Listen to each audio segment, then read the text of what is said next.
pengantar dari pembina Kagatrik UI, Pak Jarman Sudimo. Silakan, Pak. Terima kasih Pak Devira. Bismillahirrahmanirrahim. Yang saya hormati narasumber webinar yaitu Pak Erwin Mirza, Head of Power System Planning Thorcon Power Energy. Yang saya hormati para peserta webinar. Di sini juga para panelis yang sudah hadir di sini ada Pak Amin, Pak Joko Abuanan, dan Pak Sumaryadi. Nah, saya juga mengucapkan selamat terhormat ke Pak Bob Effendi dari Thorcon. Assalamualaikum warahmatullahi wabarakatuh. Salam sejahtera. Waalaikumsalam warahmatullahi wabarakatuh. Pertama-tama saya ucapkan terima kasih kepada Pak Erwin Mirza atas kesediaannya untuk menjadi pembicara hari ini. Seperti kita ketahui bersama bahwa dalam mencapai net zero emission tahun 2060 yang merupakan komitmen daripada banyak negara termasuk Indonesia, maka salah satu faktor yang terpenting adalah mengurangi emisi di sisi pasokan listrik. Salah satunya yaitu melalui pembangunan pembangkit listrik tenaga nuklir. Nah, sebagai pembangkit EBT, maka PLTN juga sebagaimana pembangkit EBT lain seperti PLT hidro dan PLT geothermal tidak hanya masuk energi yang ramah lingkungan, tetapi juga memasok kapasitas atau sebagai baseload power plant yang diperlukan oleh sistem kelistrikan. Salah satu jenis teknologi PLTN yang ramah lingkungan adalah PLTN thorium molten salt reactor atau TMSR. Seperti kita ketahui bersama, dalam draft RPP tentang kebijakan energi nasional atau KEN sudah disetujui oleh pemerintah bersama DPR, maka PLTN masuk dalam rencana pembangkit EBT yang akan dibangun. Karena itu topik webinar hari ini yaitu PLTN thorium MSR menjadi sangat relevan dalam membahas bagaimana melakukan pembangunan dan pengembangan PLTN dalam rangka mengurangi emisi di sisi pembangkit. Mungkin itu saja yang bisa saya sampaikan, dan diharapkan webinar ini dapat memberikan pencerahan bagi kita semua mengenai PLTN thorium molten salt reactor. Assalamualaikum warahmatullahi wabarakatuh. Waalaikumsalam warahmatullahi wabarakatuh. Terima kasih Pak Jarman. Baik, sebelum kita memulai paparan dari narasumber, mari kita saksikan terlebih dahulu video yang sudah disiapkan oleh PT Thorcon Power Indonesia. Silakan diputar.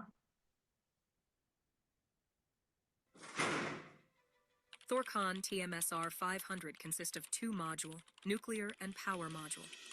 Here the nuclear module coming in later after going through non-fission test in shipyard, then in 2027 towed to Kelasa Island, Indonesia.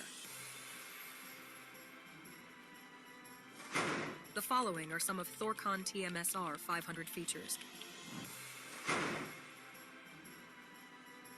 Station blackout, SBO, is a nightmare for most commercial nuclear power plant.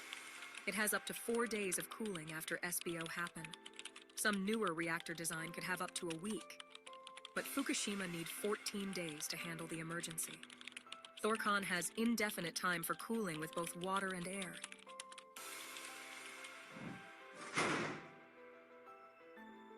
The possibility of a pressure buildup that led to hydrogen explosion in Fukushima absolutely cannot happen with Thorcon low-pressure reactor design.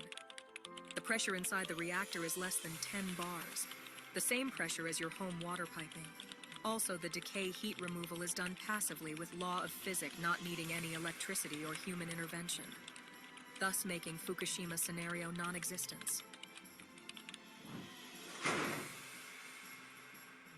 There is enough water cooling in both the main cooling pond and basement water that could last 8 months before air cooling take over for indefinite period of time. Thus, Thorcon can handle station blackout with no issue at all.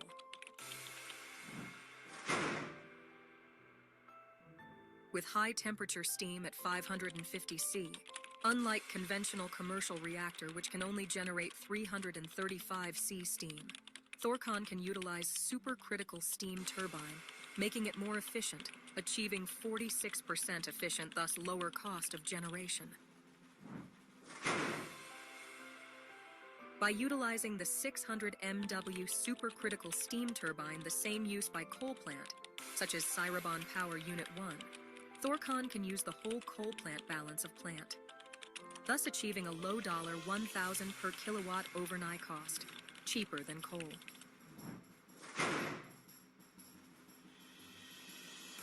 Even though Thorcon is transported floating, it is operated ballasted to the seafloor by pumping seawater to the ballast tank, thus achieving high stability in case of earthquake and high mobility, should there is a need to move the plant elsewhere.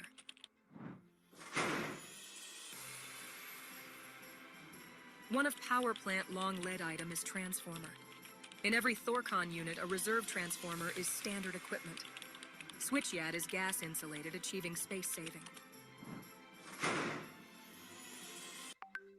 Power can be evacuated in multiple ways, through overhead cable or submarine, and in 275 kV or 500 kV. Control room and crew accommodation is available for up to 200 crews.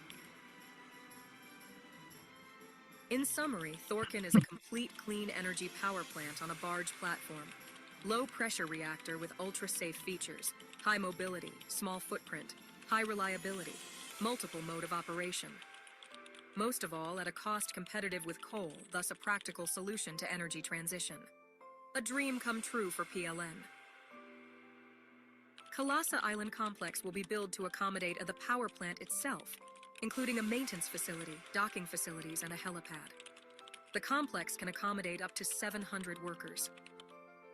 Registered fishermen is allowed to dock in special area equipped with sleeping quarter for overnight stay. An off-site emergency area with watchtower overlooking the plant is located outside working area.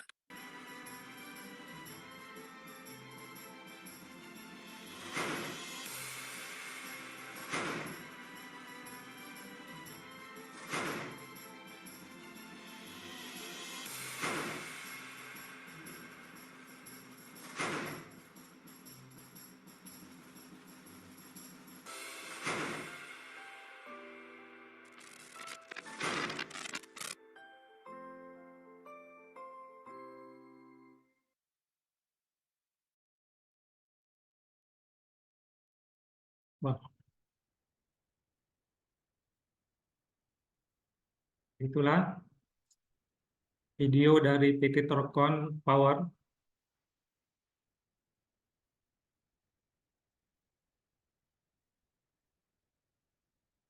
Pak Erwin, Oke, saya Macam, share Pak. screen langsung Enggak, ya. sebentar Pak, kita bacakan dulu CV Bapak, Pak. Oke, silakan. Oke, sebelum kita mulai, mari saya akan sampaikan riwayat hidup dari Pak Erwin Mirza. Silakan, operator. Baik, Pak Erwin Mirza lahir tahun 1967, berpengalaman hampir 30 tahun di PLN, Pak ya. Ya. Ya, pernah menjabat sebagai President of System Planning, Vice President of Budget Control and Transmission and System Operation, Senior Manager Planning di PLN P2B, dan Planning Manager di PLN P2BS. Ini Sumatera ya, P3B Sumatera ya. Beliau juga tamatan dari Universitas Indonesia, S1-nya tahun 1993 dan S2 tahun 2008. Kemudian bergabung ke PT Thorcon Power Indonesia sejak Februari 2024 tahun ini ya, Pak ya. Oke, ya, betul. Ya, begitu kira-kira riwayat hidup dari Pak Erwin Mirza, pembicara kita pada siang ini. Silakan Pak Erwin. Oke, saya mohon share screen Pak ya. Ya.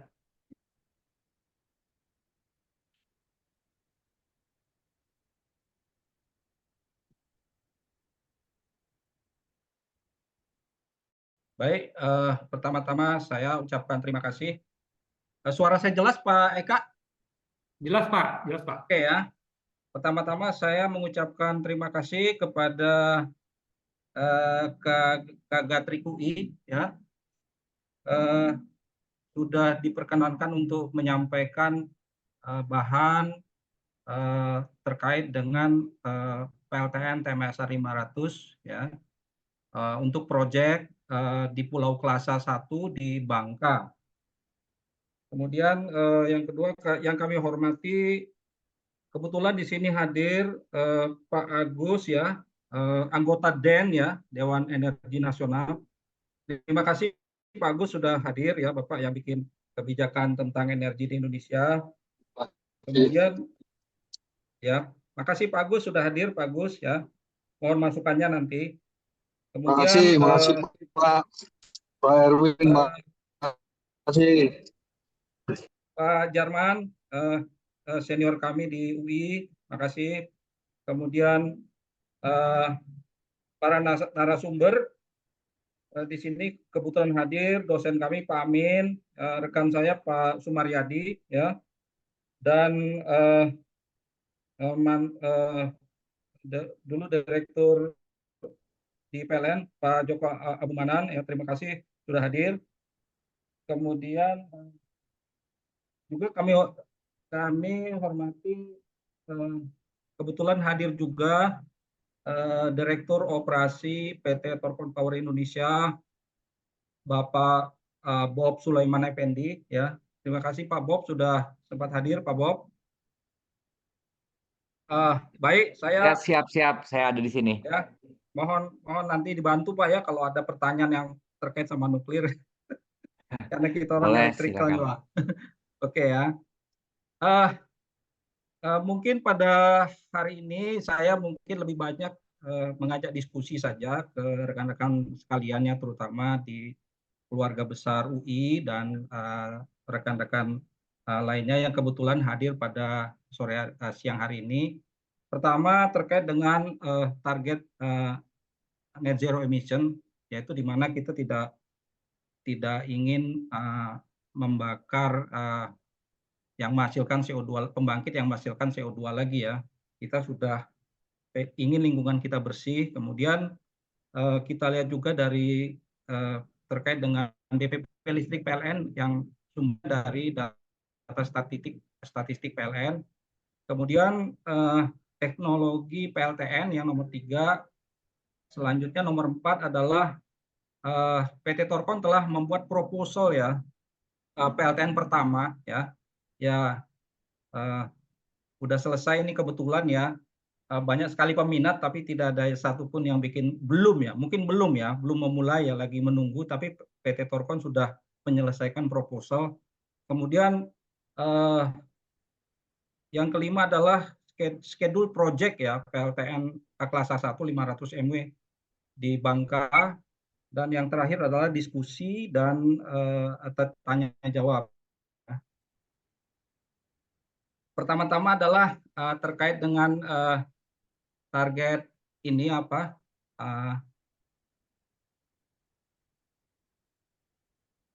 Net zero emission ya. Pada tahun 2060 kita sudah mencanangkan bahwa Indonesia bebas dari CO2 ya, atau net zero emission di sini, di mana di sini ada 2 kurva ya. Pertama,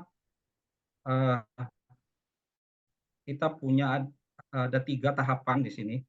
Yang pertama itu adalah kondisi sekarang ini pada tahun 2025, di mana beban energi ya, konsumsi energi kita sudah mencapai 320 megawatt di sini. Ini kurva ini saya ambil dari DEN ya, kebetulan ya Pak, mohon izin Pak Agus saya pakai. Yang sebelah kiri ini adalah demand ya, demand atau dalam satuan terawatt hour. Kemudian yang kanan adalah listrik per kapita. Listrik per kapita ini balik ke kurva yang sebelah kanan ya. Ini saya pakai pointer dulu ya. Oke, nah ini di sini kurva ini adalah menunjukkan bahwa negara maju ya, Jadi negara maju adalah yang sebelah kanan ini, GDP-nya tinggi ya. Di sini ada Amerika, ya, di sini ya Inggris, Jepang, ini ada di sebelah kanan. Kemudian sebelah atas ini adalah konsumsi ya, konsumsi energi per kapita, KWH per kapita ya. Nah, di sini memang Indonesia ini masih pertama pendapatan kita rakyat kita rata masih rendah, kemudian konsumsi kita juga masih rendah, masih sekitar 1.100 KWH per kapita ya. Nah, di sini tentunya kita punya semboyan ya, pada 20 tahun lagi ya, 21 tahun lagi kita akan menjadi negara maju ya. Nah, di sini kira-kira tahun 2045 atau disebut Indonesia Emas ya, di mana dicirikan kalau negara maju itu ciri-cirinya adalah konsumsinya sudah mendekati 4.000 ya, 4.500 KWH per kapita. Nah, sementara kita dalam posisi 1.100 ya, 1.100. Jadi kita harus meningkatkan 4 kali lipat ya, 4 kali lipat. Kalau jadi negara maju atau negara makmur itu bukan hanya semboyan, tapi kita harus meningkatkan konsumsi ya.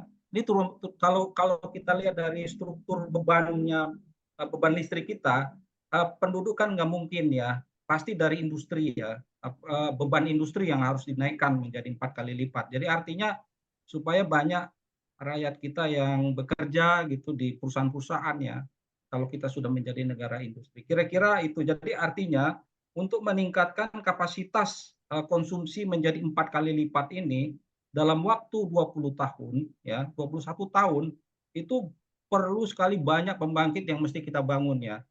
Jadi artinya kalau ternyata konsumsi kita tidak naik 4 kali lipat, masih 1.100 ya, artinya ya kondisi kita itu masih seperti sekarang ya, kondisi kita masih seperti sekarang.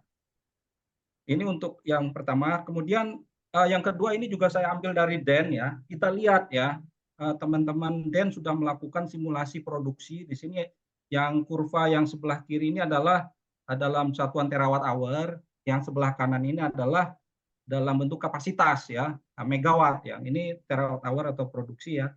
Di sini artinya pada tahun 2045 itu konsumsi kita itu udah 1.600 terawatt hour ya, produksinya. Sementara kondisi sekarang masih 300-an ya. Kan realisasi kita tuh tepatnya sih di 2023 itu adalah 323 ya. Ini 300, ini mungkin untuk 2025 ya 369. Jadi masih cocok ya. Artinya kita harus menaikkan 4 kali lipat ya. Bayangkan kita harus berapa banyak pembangkit yang harus kita bangun supaya Indonesia menjadi negara maju ya. Kalau ini tidak, maka ya kita masih kondisi sekarang. Dan satu lagi tantangannya, kita tidak boleh lagi membangun PLT batubara meskipun batubara merupakan komponen dalam negeri ya. Kita banyak sekali tambang, kita penghasil batubara Indonesia, tapi tidak boleh lagi dibangun ya. Ini tantangan yang kedua yang lebih berat lagi. Kita harus membangun pembangkit 4 kali lipat ya dari sekarang. Kemudian kita harus tidak menggunakan batu bara. Ini adalah tantangannya ya. Nah, ini teman-teman sudah menyusun ya, di sini sudah melakukan simulasi produksi ya. Sini ada matahari ya, ada PLTS, kemudian ada nuklir juga di sini ya. Nah, ini kira-kira tantangan untuk menjadi negara maju ya. Jadi kita selalu ngomong 2045 Indonesia sudah menjadi negara maju. Kemudian yang ini hanya menunjukkan ya, kurva ini kalau saat ini kita dari tahun 1985 sampai sekarang itu kita itu kira-kira rata-rata 27 KWH per kapita ya, kita hanya tumbuh ya. Artinya kalau untuk menuju 4.000 ya, 4.500 KWH per kapita, berarti kita bagi 27, 167 tahun. Masih lama sekali kita menjadi negara maju. Jadi artinya di sini kalau kita hanya ya masih kayak sekarang ya, tidak ada upaya ekstra, maka kita ya masih seperti ini, masih banyak supir Gojek, masih kita menerima UMR, rakyat kita menerima UMR 4 juta, 5 juta per bulan gitu, cari kerja susahnya bukan main, ya itulah itu yang tantangan buat kita ya. Nah, artinya kita hanya punya sisa waktu 21 tahun ya, 21 tahun ya, artinya perlu kerja keras ya, kerja keras perlu untuk menjadi negara maju. Ternyata nggak gampang untuk menjadi negara maju. Itu kira-kira gambaran dari slide yang nomor. Selanjutnya ini terkait dengan regulasi ya. Apakah kita sudah boleh membangun PLTN ya? Sebenarnya kalau membangun reaktor saja sudah boleh. Ini menurut undang-undang ya, undang-undang nomor 10 ini kita sudah boleh ya. Tapi untuk energi mix kita menunggu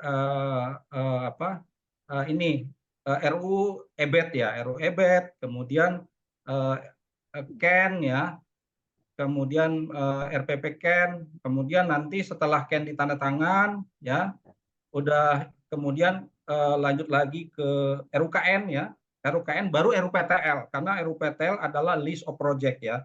Kita tidak akan membangun pembangkit kalau tidak ada di RUPTL, itu permasalahan di kita ya.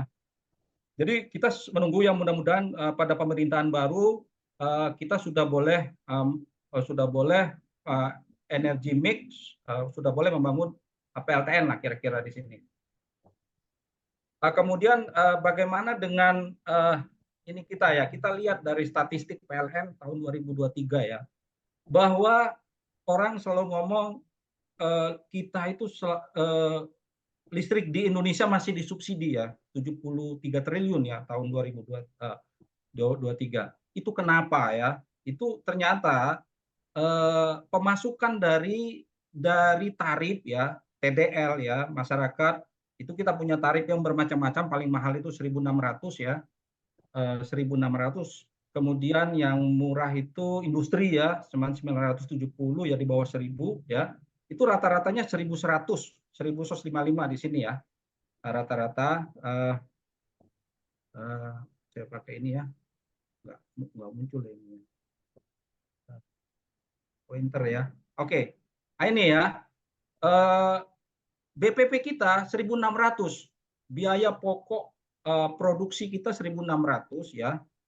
Uang yang kita keluarkan itu 1.600, sementara uang yang masuk itu cuma 1.100. Nah, makanya di sini ada selisih ya. Selisih ini ditambal pakai subsidi sesuai undang-undang, itu boleh ditambal sama subsidi karena tarif kita masih ditentukan terregulasi ya, regulated tariff ya, masih ditentukan oleh pemerintah, belum masuk ke mekanisme pasar.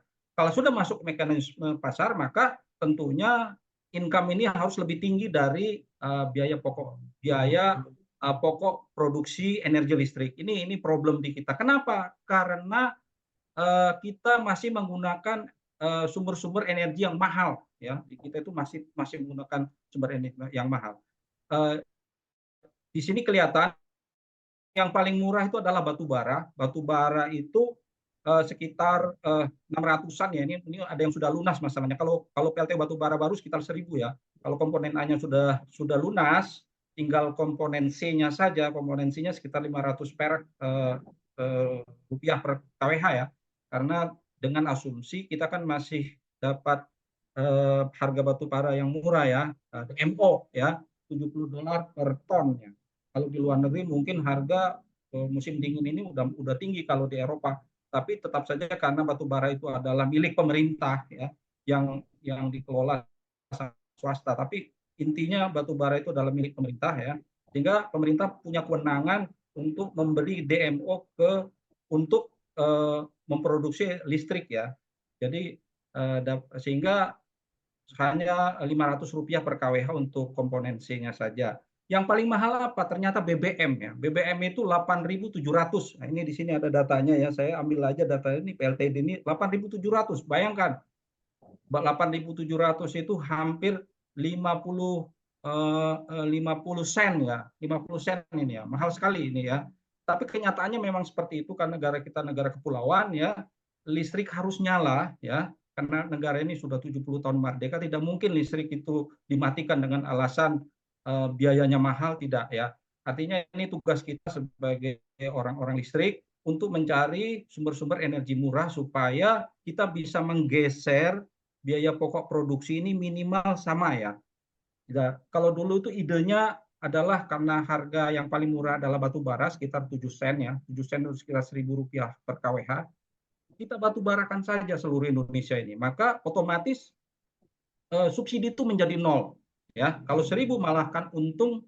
Kalau misalnya seluruhnya ini menggunakan batu bara, maka PLN itu malah untung ya, untung di sini ya. Subsidinya menjadi nol. Nah, ini tugas kita adalah mencari resources yang harganya minimal di bawah batu bara ya. Kalau tidak ya sudah, kita akan kalau kita masih nekat kontrak ya, kontrak terutama ke IPP yang harganya lebih dari 7 sen, maka bleeding itu karena kontrak itu 30 tahun, maka 30 tahun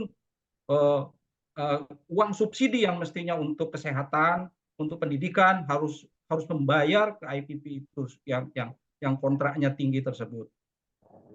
Nah, ini selanjutnya untuk isu strategis PLTN ya. Sebenarnya PLTN ini sudah ada aturannya di dunia ya. Kalau di Amerika namanya NRC ya.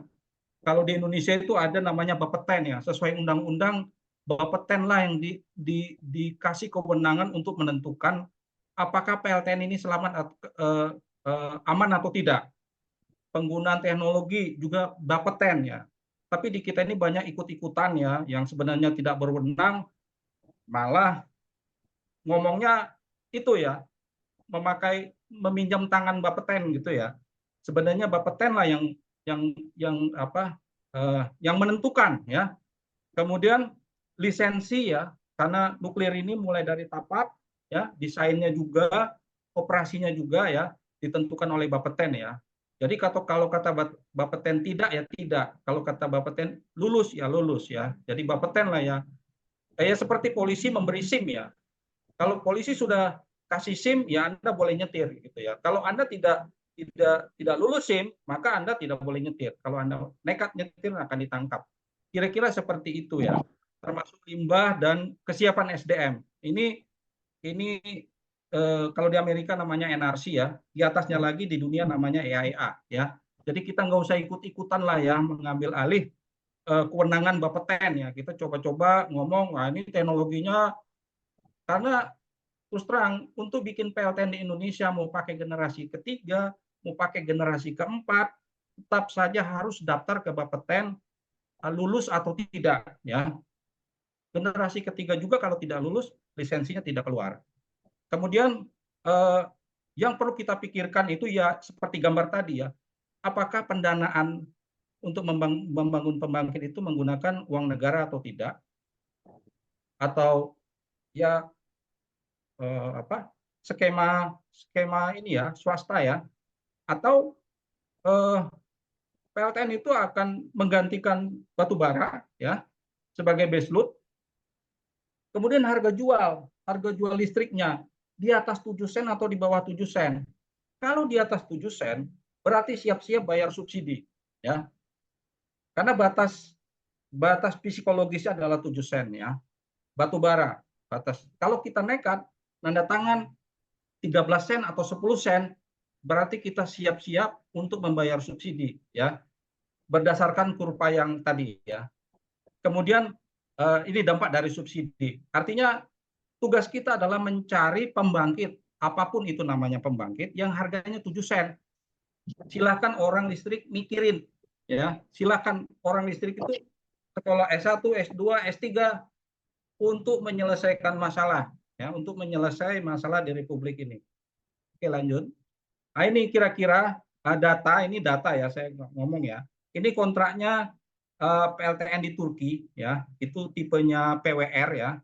PWR ya, generasi ketiga itu 12,35 sen ya. Bayangkan ya, kalau 12,3 sen itu ditandatangan di sini kontraknya 30 tahun, berarti kalau dia 1000 MW, 8 triliun per tahun itu subsidi harus masuk ke sana. Kita harus sadar ya. On top terhadap batu bara ya. Kalau batu bara itu ya kita mungkin dapat 6 sampai 7 sen ya. Nah, tapi PLTN ini tentunya memang lebih murah daripada pakai minyak ya. Kalau minyak kan udah jelas ya Rp8.700 per kWh ya.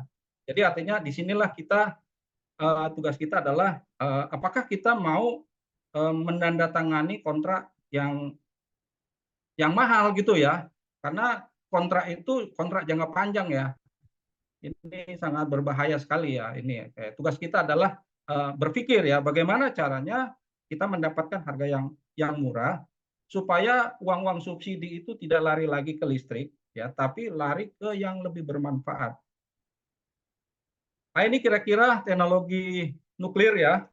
Teknologi nuklir itu ada PWR di sini ya. Yang pertama ini ya, pakai pendingin air ya. Di sini pendingin air, kemudian temperaturnya 300 derajat, tekanannya 150 bar ya. Capital cost-nya ya sekitar paling mahal 6.000 ya. IDC-nya 10 tahun ya. Rata-rata bangun PWR itu 10 tahun ya. Yang bawah adalah BWR, yang PWR ini contohnya Rosatom di Turki ya, yang baru COD. Kemudian yang nomor 2 ini adalah BWR, contohnya yang di Fukushima kemarin itu merek GE ya, itu Fukushima ya. Itu BWR ya, ini teknologi BWR. Ini hampir sama dengan PWR, cuman beda tekanan ya. Tekanannya ini sekitar 70, ini 150 bar. Jadi tekanannya ini adalah tekanannya sekitar 70 bar ya, separuh dari tekanan ini apa PWR. Kemudian yang terakhir adalah teknologi generasi keempat ya. Contohnya adalah berpendingin garam ya, ini berpendingin air ya. Temperaturnya tinggi ya, 600 derajat karena garam itu melting atau meleleh pada temperatur 400 dan dia menguap pada temperatur 1600. Jadi makanya disebut high temperatur ya. Karena dia temperatur tinggi, maka tekanannya hanya 10 bar ya. Sehingga cukup menggunakan steel ukuran 50 mili. Kalau yang sini kelasnya 200 mili, 200 mili. Apa dampaknya steel yang 200 mili itu adalah harga PLTN itu sudah 50 tahun tidak pernah turun ya. Selalu berkisar 4.000 sampai 6.000 dolar per kW. Jadi ada orang mau kutik-kutik supaya PWR sama BWR itu turun, tidak mungkin turun ya, karena dia menggunakan baja yang tebal ini tadi. Inilah yang jadi masalah ya. Investment cost-nya nggak bisa ditipu, kecuali harga steelnya itu turun ya. Kalau yang generasi keempat ini, para ilmuwan itu sudah memikirkan kalau pakai tekanan 10 bar, berarti steelnya lebih tipis sehingga biayanya bisa murah. Makanya ini asumsinya ini bisa lebih kecil dari 3.000 dolar per kW, lalu pembangunannya bisa di bawah 5 tahun. Nah, inilah harapan kita sebenarnya. Harapan kita adalah mendapatkan harga murah ya kalau di kita ya. Kemudian ini generasi, ada 4 generasi ya, generasi 1, generasi kedua, generasi ketiga ya. Yang generasi ketiga ini yang di Fukushima kemarin ada generasi ketiga ya. Ada 3 plus dan ini adalah generasi keempat ya. Tinggal kita pilih ya, kita mau pakai HP BlackBerry atau mau inilah ya. Jadi ini teknologi lama ya, kita mau pakai teknologi baru, itu aja permasalahannya itu ya. Kalau teknologi baru ya masih bisa jadi masih dicoba ya. Kalau teknologi lama ya kayak mobil karburator ya, sudah dipakai sudah lama gitu ya. Tinggal Anda mau membanggakan teknologi lama atau teknologi baru, itu aja permasalahannya. Oke, lanjut ya. Sekarang apa sih yang terjadi di Fukushima ya? Ini banyak orang ya, supaya kita tahu ya, Fukushima itu diawali oleh kejadian adalah gempa bumi ya. Di sini setelah gempa bumi, kemudian ada gangguan transmisi sehingga GI-nya padam ya, gardu induk pembangkitnya mati. Kemudian yang nomor 2 ini adalah begitu trafo PS-nya mati, maka disuplai dari baterai ya. Jadi sistem pendingin, sirkulasi pendingin reaktornya itu pakai baterai ya. Tapi karena sistem transmisinya rusak ya, mungkin ada tower roboh atau apa ya, sehingga baterai ini juga nggak tahan lama ya. Sama lah gardu induk kita ya 8 jam ya. Ini nggak tahan lama. Kemudian setelah baterai mati karena tidak bisa disuplai dari luar ya, terjadi station blackout ya. Kalau istilah orang-orang nuklir itu adalah SBO ya, station blackout. Begitu station blackout, kemudian air pendingin itu karena ini kan temperatur 300 ya, 300 derajat ya. Bayangkan air itu menguap pada temperatur 100, ini 300 ya. Kemudian sistem pendinginnya mati, kemudian 300 ton air pendingin itu menguap setiap hari ya. Kemudian cladding adalah kotaknya si bahan bakar padat ya, uranium itu ya. Itu terjadi bereaksi pada temperatur 2200 derajat Fahrenheit ya. Ini mungkin sekitar 2000 derajat ya. Ini kalau dikurang 275 ya. Ini reaksi daripada zirconium pada temperatur tinggi atau overheat dengan uap air ini menghasilkan hidrogen ya. Hidrogen inilah yang terkumpul dan akhirnya meledak ini ya, explosion ya, ini meledak ya. Jadi dia meledaknya itu karena hidrogen, kemudian setelah meledak langsung itu bahan bakar nuklir itu nyebar kemana-mana. Jadi bukan nuklirnya yang meledak, tapi karena hidrogennya karena kegagalan sistem pendingin. Ini kira-kira gambarnya ya. Ini gambar ini adalah dalam kondisi utuh ya. Unit 1, 2, 3, 4. Kemudian ini meledak ya karena hidrogen tadi ya, hidrogen. Kemudian ini setelah meledak ya, ini bayangkan reaktor steel tebal 200 mili tadi itu sampai hilang ini, meledak ini, hancur semua ini. Jadi ini kejadian untuk teknologi ini kebetulan menggunakan teknologi BWR ya, yang berpendingin air ya. Nanti kita ini adalah generasi ketiga ya, generasi ketiga. Ya. Saya nggak jelek-jelekin ya, cuman ini yang terjadi ya, ini yang terjadi ya. Kemudian ini adalah generasi keempat ya. Untuk generasi keempat,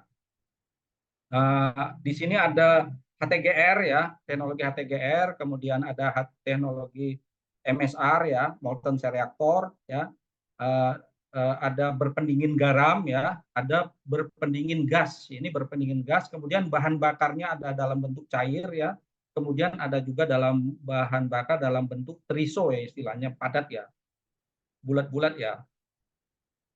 Kemudian, nah ini yang sangat menarik ya. Banyak orang beranggapan apakah PLTS itu bisa menggantikan batu bara ya. Ini coba lihat, ini ada karakteristik PLTS ya, yang gambar sebelah kiri ya. Ini bayangkan pada pagi hari tiba-tiba ada sinar matahari, karena PLTS-nya besar ya, tiba-tiba muncul ya, karena seiring dengan ada dari gelap menjadi ada sinar matahari, maka semua pembangkit harus diturunkan sampai technical minimum loading ya, atau TML. Kemudian pada sore hari matahari hilang, maka tiba-tiba harus PLTS tiba-tiba harus mati. Maka semua pembangkit-pembangkit yang operasi pada technical minimum loading harus segera beroperasi maksimum ya. Nah, inilah kondisi yang apabila kita menggunakan typical non-dispatchable istilahnya ya, nggak bisa diatur ya bebannya. Jadi dia mengatur sendiri ya kan. Operasinya pun hanya cuma 5 jam. Kemudian CF-nya PLTS antara 15-20%. Bandingkan dengan batu bara ya, batu bara itu flat gitu ya, 24 jam. Kemudian bisa kita naik turunkan sama dispatcher ya. Kemudian CF-nya juga sampai 70-80%. Nah, ini kita tanya saja ya, karena kita memasukkan ya, inilah tantangannya ya, tantangan yang harus kita hadapi ya kalau kita tidak mencari alternatif lain ya selain menggunakan PLTS ya. Kalau kita memikirkan PLTS secara operasional, ini terjadi di ruang dispatcher akan seperti ini ya kejadiannya. Kemudian ada satu hal lagi ya, ada namanya sistem chaos ya. Sekarang kita kadang-kadang ngomong kontraknya PLTS di Ciratu tuh cuma 5,8 sen, hampir sama dengan batu bara kita bilang. Tapi jangan lupa ya, karena PLTS itu naik turun, ada namanya sistem cost ya. Sistem cost ini cukup mahal ya untuk sebagai buffer daripada si PLTS ini ya. Jadi sebenarnya the real cost itu adalah LCOE yang 5,8 itu sama sistem cost-nya. Sehingga ada kenaikan sebenarnya. Nah, kenaikan ini tidak kelihatan dari luar. sama si IPP ya. Tidak itu yang merasakan adalah utility ya. Ya, utility. Sama utility kalau di sistem power market dia akan naikkan tarif ya supaya dia tidak rugi. Tapi untuk kasus Indonesia yang merupakan regulated tarif, maka subsidi yang naik ya. Kalau dia lebih dari 7 sen maka subsidi akan naik. Ini adalah kenyataan yang harus kita ambil gitu ya. Kemudian nah ini pertanyaan apakah PLTN dapat menggantikan PLT itu batu bara ya. Kita cek aja secara teknis satu-satu ya. Satu, dia bisa beroperasi setiap saat 24 jam. LTS hanya 5 jam ya. Kemudian mendekati beban ya bisa, PLTS nggak bisa ya. Harus cari-cari yang jauh-jauh ya, yang tanah kosong ya. Kemudian kapasitasnya PLTS nggak bisa besar ya. Kapasitas itu ya paling 50 MW aja sudah susahnya, bukan main kita cari lahan 50 hektar ya. Kemudian bersih dan murah ya. Dan murah ini 7 sen ya. Jadi kita harus mencari PLTN yang murah, jangan mencari PLTN yang mahal. Nah, ini sebagai informasi, Torkon tidak omon-omon. Torkon bekerja ya. Kalau yang lain ya belum bekerja ya, mereka ya masih duduk manis white NC aja lah gitulah ya. Kalau kita sudah bikin ya, kita sudah melakukan feasibility study, sudah bikin studi tapak, sudah menganalisa waste management ya, sudah konsultasi juga ke Bapeten ya. Dan ini sudah proposal ini hanya buku tipis tapi lampirannya mungkin ada sekitar 1000 halaman ya. Kita bikin ini 1000 halaman. Dan sudah diserahkan ke DEN yang sebagai, kita anggap DEN itu sebagai pemerintah gitu kan. Kemudian ini adalah tapak-tapak di Indonesia ya.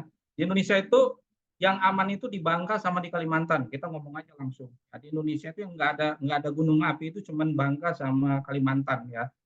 Nah ini di Bangka ini sudah dilakukan oleh Batan dulu ya. Nah dia bisa bangun sampai 6.000, di sini sampai di Bangka Selatan bisa 6.000, di Bangka Barat sampai 4.000 ya. Cuman permasalahan bagaimana cara membawa pembangkit sebesar ini ke Jawa, karena Sumatera itu saat ini bebannya cuma 7.000 ya. Untuk naruh pembangkit 1.000 MW di Sumatera aja kita udah susah ya.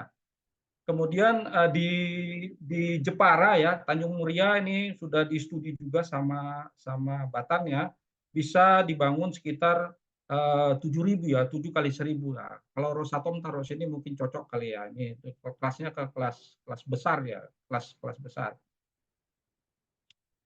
Nah ini sementara untuk PLTN SMR ya, kita itu kan selalu ngomong SMR ya, small modular reaktor ya.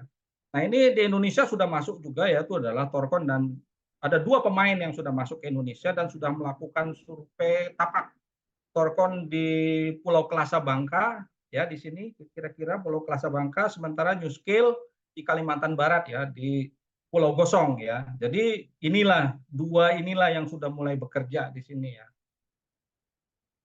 Kemudian ini adalah kira-kira yang di Pulau Kelasa ya, di Pulau Kelasa Torkon sudah melakukan studi tapak, ekologi, sudah perizinan tata ruang ya, kita udah cek ya tata ruang di Pemda Bangka ya, dan sudah membuat studi terkait sama masyarakat ini kira-kira bagaimana gitu ya pandangannya terhadap nuklir gitu ya.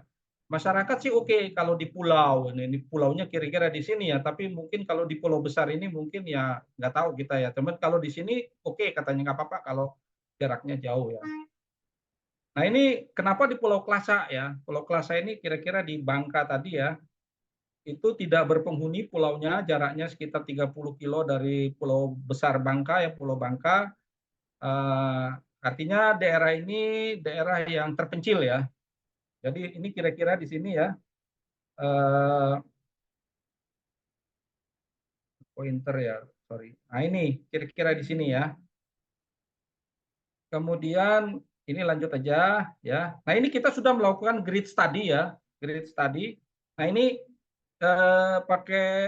ini kita dibantu sama PLN Engineering menggunakan software power system Dixilent ya. Di sini kira-kira di sini ini pakai kabel laut, lalu nanti connection point-nya adalah di Koba. Di sini sudah melakukan studi ya. Dari sini ada dua alternatif, bisa lewat pantai sini, pantai ya. Kemudian kita pakai transmisi atau kita langsung pakai kabel ya, langsung pakai kabel sampai sini. Ini kita sudah melakukan studi power system di sini. Kemudian, nah ini kondisi bangka ya. Kondisi bangka sekarang ini mayoritas pakai minyaknya sudah besar Pak ya, karena beban di bangka itu sekitar 2.200 megawatt ya. PLTU-nya cuma 2x25, cuma 50 mega ya PLTU-nya. Kemudian ya karena ada kabel sih, tapi kabelnya ada tinggal satu buah ya. Kemudian di sana kita sudah pasang mobil power plant 3x25 ya, atau 75 MW. Bayangkan ya, harga minyak yang 8.000 ya, 6.000 sampai 8.000 kita running tiap hari di Bangka ya. Karena bebannya 200, PLTU-nya cuma 50 ya, dan tidak boleh bangun PLTU lagi ya. Kalau kita boleh bikin PLTU, kita bangun di Bangka itu 300 mega, maka selesai masalah Bangka ya. Karena kita tidak boleh lagi membangun PLTU di sana, maka yang terjadi adalah kita membakar BBM setiap hari sampai 2030 ya. Bayangkan ya, uang negara bleeding di sana ya, mestinya bisa kita rem ya dengan bikin PLTU ya. Lalu pertanyaannya, bagaimana kalau kita narik kabel dari Sumatera? Sumatera pun akan defisit ya. 2030 Sumatera akan defisit juga karena tidak boleh lagi bangun PLTU batubara ya. Kalau sekarang mungkin cukup ya, tapi nanti 2030 Sumatera pun akan case-nya akan sama. Kita akan mulai bakar minyak juga karena kita sudah 70 tahun merdeka, tidak mungkin kita mematikan lampu ya dengan alasan harga bahan bakar mahal, tidak ya. Lampu harus nyala ya, at any cost ya.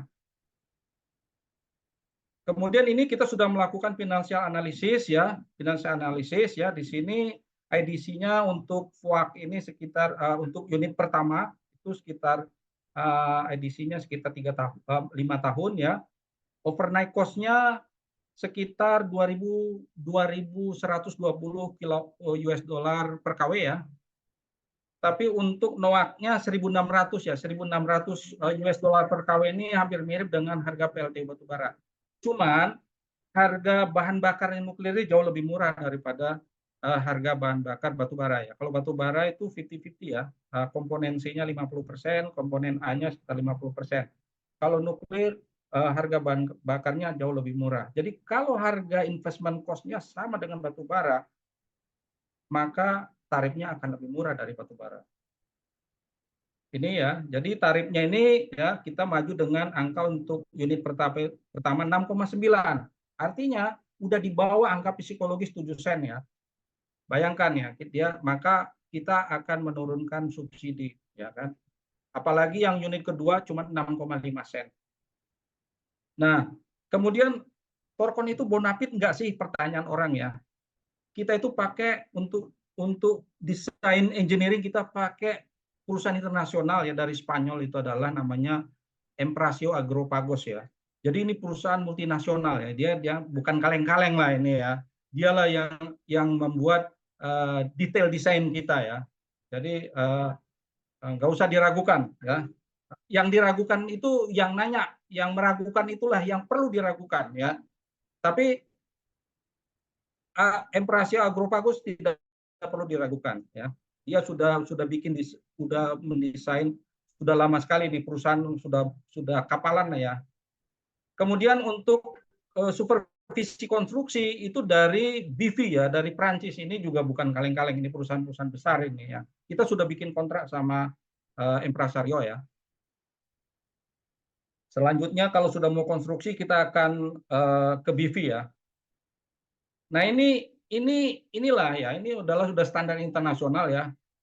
Terkait sama desain, kita bikin konseptual desain, kita bikin basic desain, detail desain, approval desain, kemudian lisensi konstruksi, kemudian commissioning, SLO, COD, operasi dan komersial. Dan ini adalah mulai dari konseptual desain, kemudian yang bikin basic desain adalah Emprasio Agropagos ya. Kita sampai ini. Jadi ini ngikutin kaidah-kaidah internasional. Jadi tolong yang teman-teman yang masih meragukan ya jangan-jangan yang meragukan itu sendiri yang ini ya. Kira-kira seperti itu. Dan ini kita cukup bangga ya. Ini adalah SMR ya, SMR, peta SMR di seluruh dunia ya. Di Indonesia itu ini tersebar di seluruh, ada di Amerika, ada di Rusia, di mana-mana ya. Di Indonesia ini ada dua ya. Kita berbangga ada dua SMR yang akan lahir dari Indonesia. Di peta dari IAIA ARIS ini adalah Fluid 40 RDE dari BRIN, satu lagi dari Torkon ya, dari Torkon Power Indonesia. Jadi kita harus, Indonesia semestinya bangga dengan adanya dua reaktor generasi keempat yang unit pertama atau FUAK-nya akan dibangun di Indonesia. Torkon akan membangun dengan teknologi molten cell reactor ya, atau garam cair, sementara BRIN akan membangun RDE menggunakan teknologi HTGR Fluid 40 ya. Ya, kita akan saling mendukung ya antara BRIN sama Torkon ya, jangan saling menjegal ya. Kalau menjegal kan nggak sehat ya, yang ketahuan nanti orang-orang asing ya yang akan.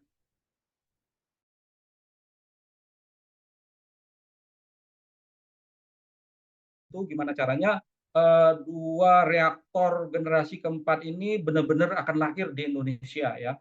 Cuman bedanya kalau desain Torkon langsung ke desain PLTN ya, sementara kalau teman-teman BRIN ini desain adalah reaktor RDE ya, mungkin kemungkinan bisa buat aplikasi progen atau aplikasi yang lain-lainnya.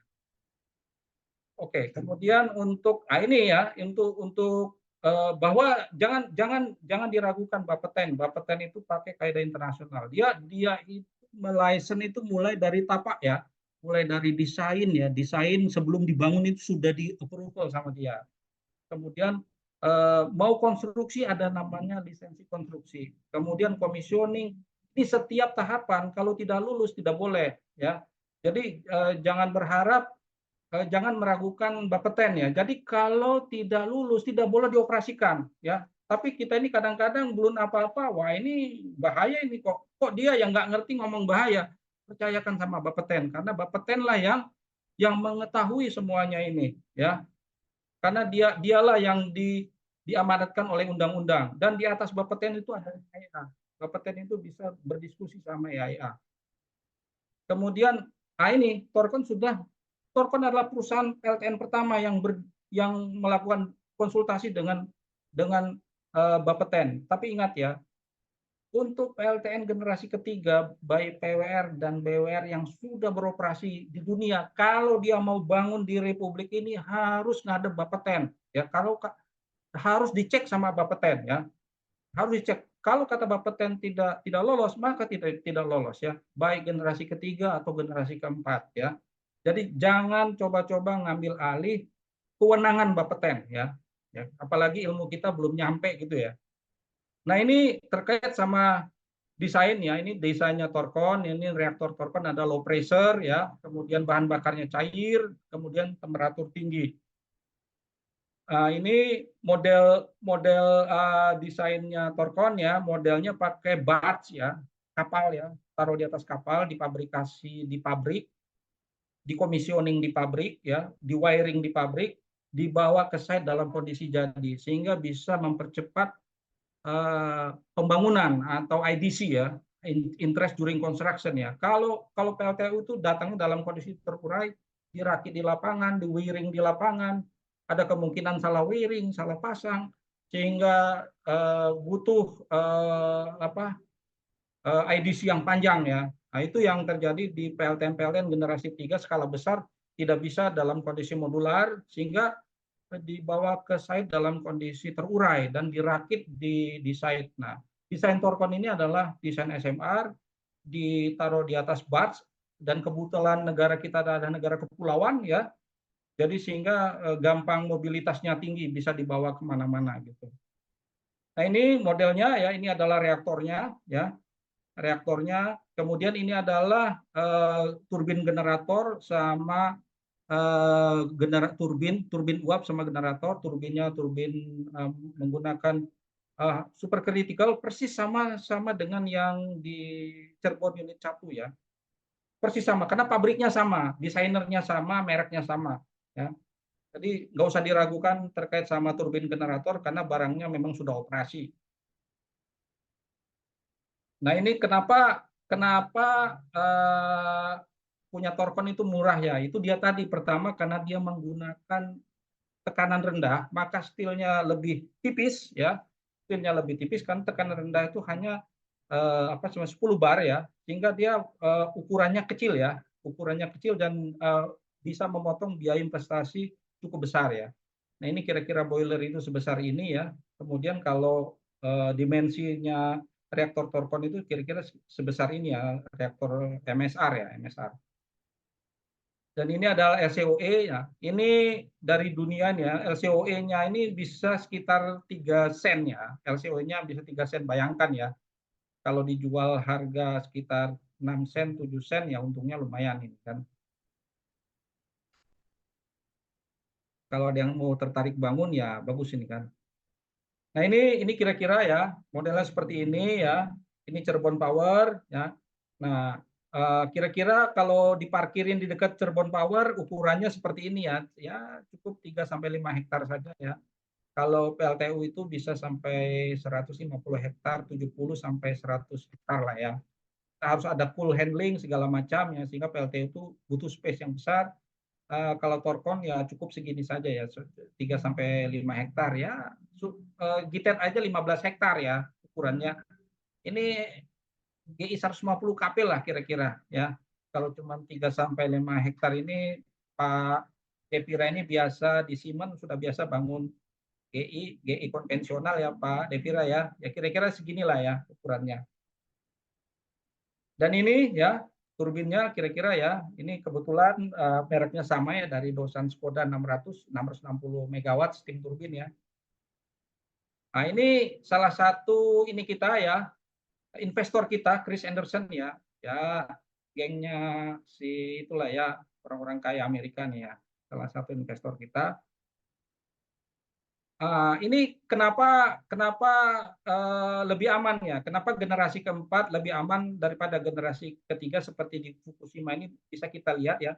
Yang di atas ini Fukushima nih, yang di bawah ini adalah generasi keempat ya. Kebetulan sama dengan desainnya Torkon ya.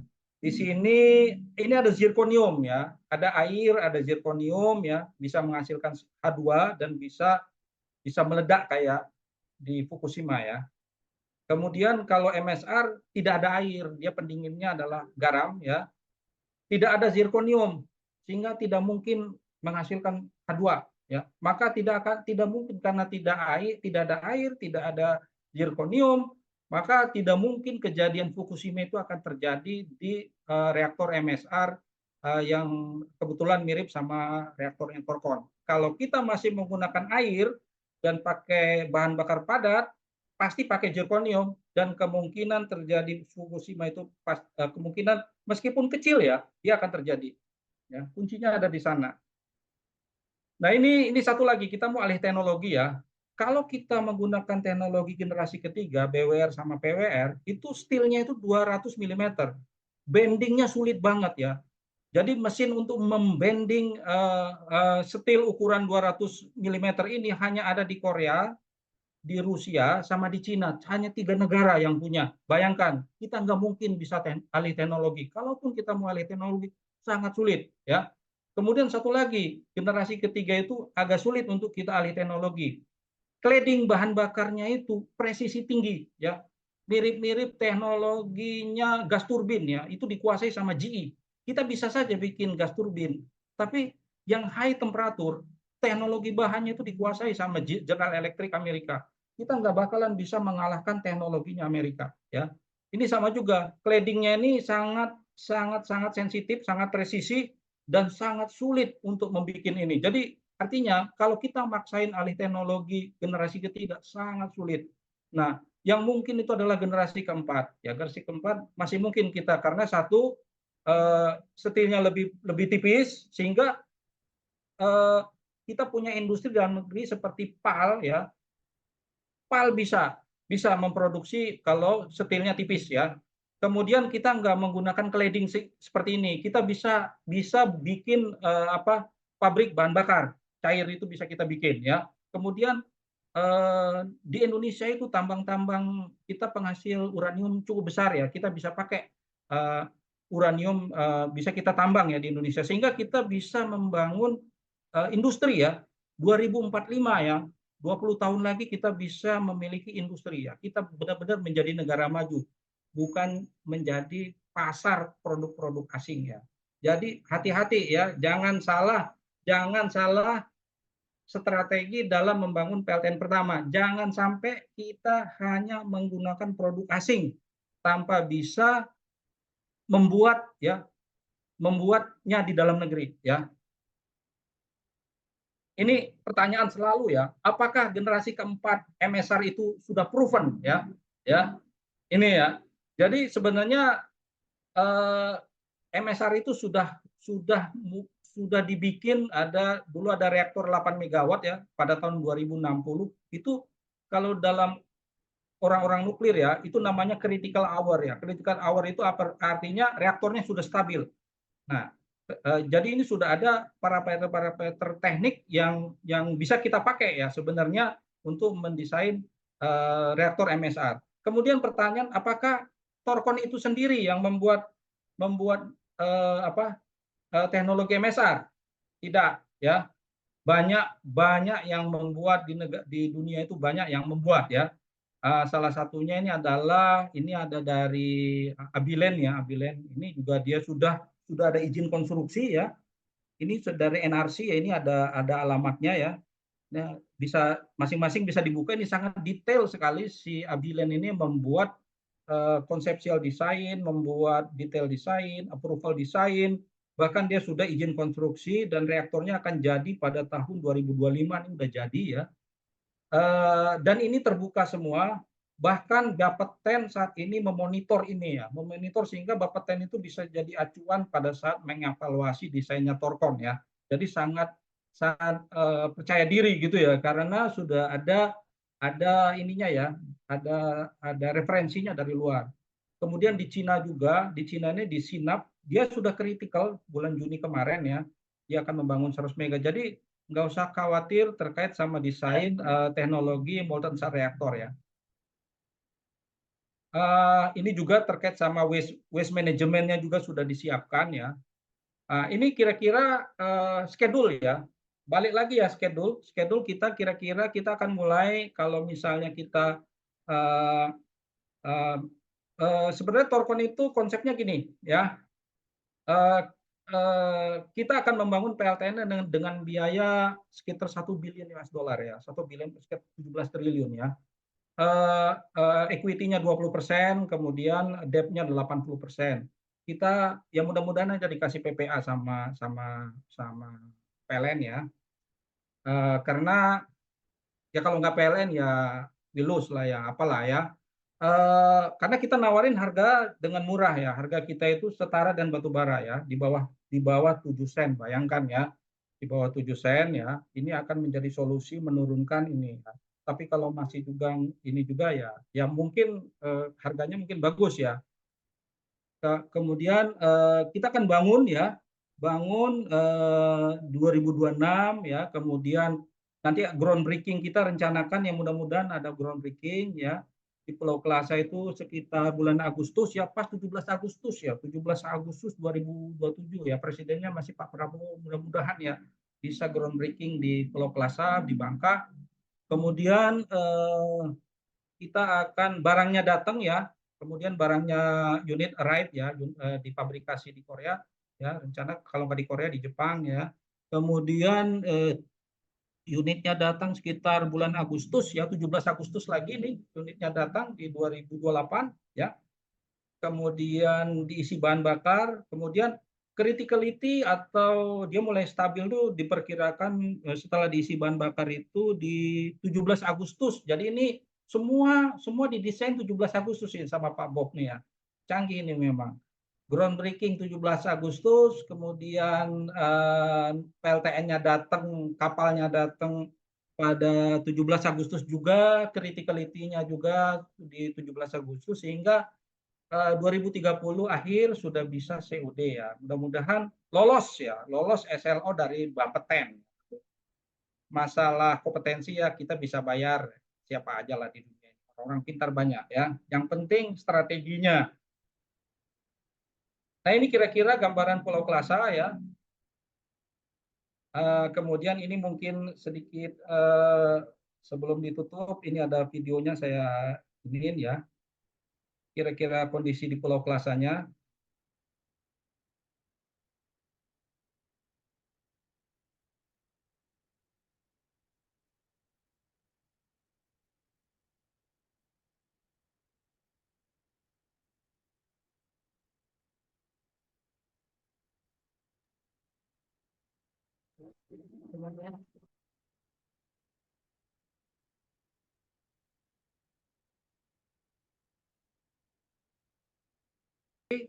Kesimpulan mungkin ya, sorry ini saya tutup dulu ya.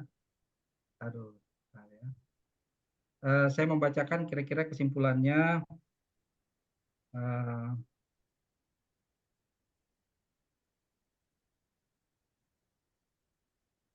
Ya.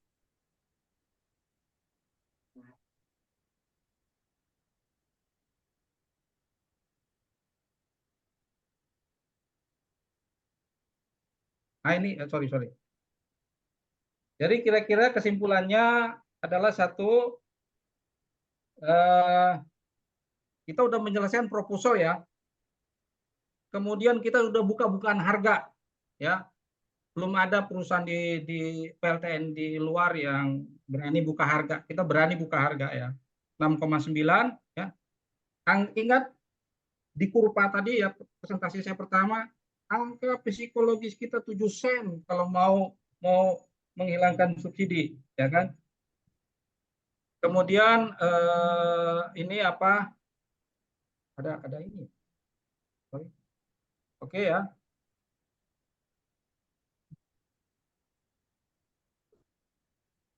Ada masalah ya?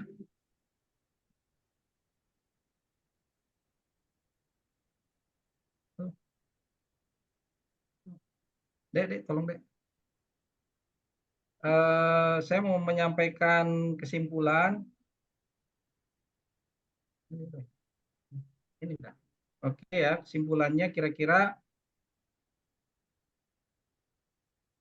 terakhir